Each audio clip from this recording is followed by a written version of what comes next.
स्वागत है आप सभी का। लोगों को पेट की कोई समस्या है।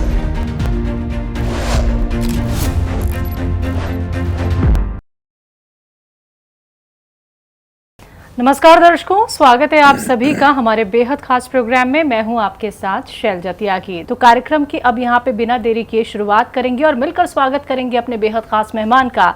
जी हां, मैं बात कर रही हूं अतिया हर्ब्स के फाउंडर, प्रमोटर, रिसर्चर और दुनिया के सबसे काबिल, कामयाब और व्यस्त हकीमों में से एक हकीम सुलेमान खान साहब की। आइए मिलकर उनका स्वागत करते हैं। स्वागत है हकीम साहब आपका।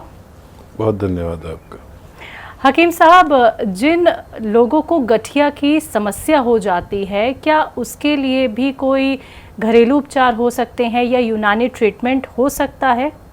देखिए, गठिया कहने को एक आसान सा नाम है, लेकिन जितने भी जोड़ों के दर्द के रोग हैं उनमें सबसे मुश्किल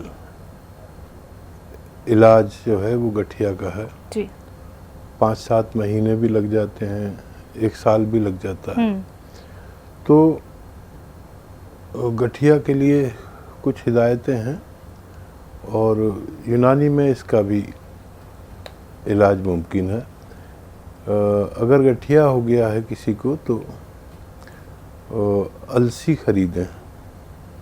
अलसी एक दवा का नाम है, ज़्यादातर महिलाएं तो जानती हैं अलसी किसे कहते हैं। अलसी खरीदें और 200-300 ग्राम खरीद लें, इसको पाउडर बना लें, हल्का सा भून कर, ज़्यादा नहीं भूनना, हल्का सा भून कर पाउडर बना लें।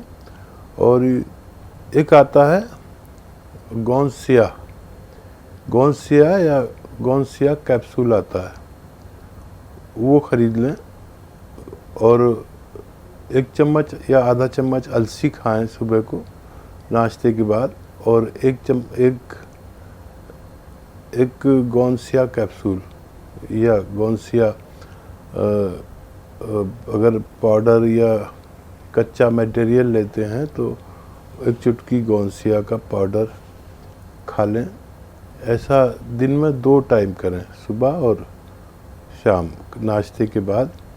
दूध लेना साथ ज़्यादा बेहतर है, दूध या पानी से ले सकते हैं। ऐसे 7-8 महीने तक खाना मरीज के लिए फ़ायदेमंद होना मुमकिन है। सर, हम डायबिटीज के पेशेंट हैं और मेरा शुगर जो है 200 से कम हो ही नहीं रहा है। डायबिटीज के पेशेंट। तकरीबन मैं 10 साल से दवाई खा रहा हूँ। ठीक है। तो मैं आपसे कुछ सलाह लेना चाहता था। और देखिए, डायबिटीज़ में एलोपैथिक दवा भी लेनी पड़ती है, साथ में आप यूनानी नुस्खे ले सकते हैं।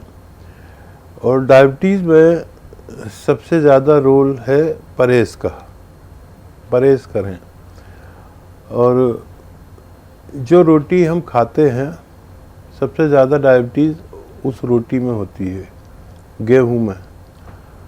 एक तो गेहूं कम और उसमें दूसरे अनाज जैसे जौ, बाजरा या दालें पिसवा लेते हैं तो उसमें गेहूं की मात्रा कम हो जाती है ऐसे आटे में, जिसे मल्टीग्रेन आटा कहते हैं।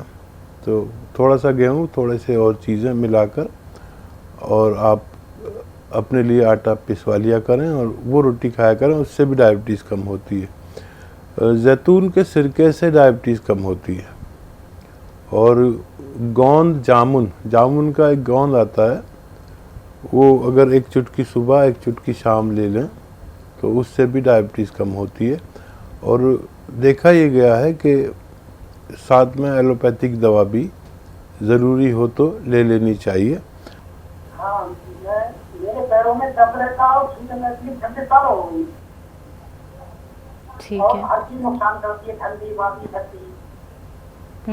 कभी हमारा कोई नुस्खा आपने लिया? नहीं, नुकसान तो नहीं लिया आपका। ठीक है। अच्छा, देखिए, काफ़ी बड़ी बीमारी, लंबी बीमारी आप बर्दाश्त कर रहे हैं और इत्तेफाक से आपने मेरा बताया हुआ कोई नुस्खा नहीं लिया। एक गोंद आता है, गोंद सिया। सिया मतलब काला, गोंद तो आप जानते हैं। एक काला गोंद आता है जिसे गोंद सिया कहते हैं, और इसके कैप्सूल भी तैयार शुदा आते हैं। असली आप ले लें, नकली काफ़ी बिकते हैं। तो एक गोंद सिया कैप्सूल सुबह नाश्ते के बाद दूध या पानी से लें, और एक रात को खाने के बाद दूध या पानी से लें। अगर कुछ रोज़ आप लगातार ये नुस्खा लेते हैं तो आपको फ़ायदा होना मुमकिन है। तो दर्शकों, अब मुझे भी दीजिए इजाजत। नमस्कार। स्वागत है आप सभी का